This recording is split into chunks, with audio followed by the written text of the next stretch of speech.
et bienvenue dans ce Flash Info.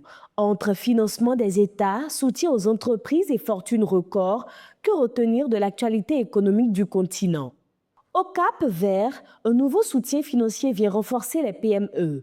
Le Fonds de solidarité africain ouvre une ligne de garantie de 26 millions de dollars via ProGarante, le fonds de garantie capverdien. Ce mécanisme vise à faciliter l'accès au crédit des micro, petites et moyennes entreprises, essentielles à l'économie locale, mais encore confrontées à un déficit de financement estimé à 270 millions de dollars. Direction l'Afrique de l'Est, où la communauté d'Afrique de l'Est lance sa 7e stratégie de développement. Présentée lors du sommet d'Arusha, cette feuille de route pour 2026-2031 entend accélérer l'intégration régionale et la transformation socio-économique malgré les déficits sécuritaires et les obstacles commerciaux.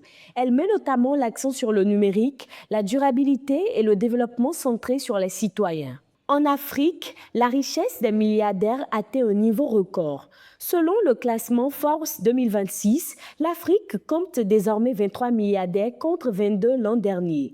Leur fortune cumulée atteint 126,7 milliards de dollars, portée par la reprise des marchés boursiers et la stabilisation des monnaies. Le Nigérian Aliko Dangote reste l'homme le plus riche du continent pour la 15e année consécutive avec 28,5 milliards de dollars. Enfin, le gouvernement béninois a pris plusieurs décisions en Conseil des ministres ce 11 mars 2026, touchant à l'administration, à la sécurité et au développement.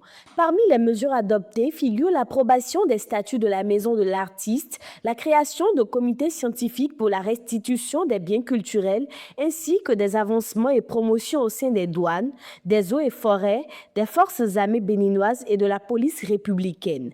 Le Conseil a également examiné plusieurs communications liées à la construction d'infrastructures éducatives, au renforcement des compétences dans le tourisme, à la protection de l'environnement dans le Grand Nokoué et à l'adoption de la stratégie nationale d'alimentation et de nutrition 2026-2030. Des nominations ont enfin été prononcées dans plusieurs ministères. C'était l'essentiel de l'actualité économique. Merci de votre fidélité et bonne soirée.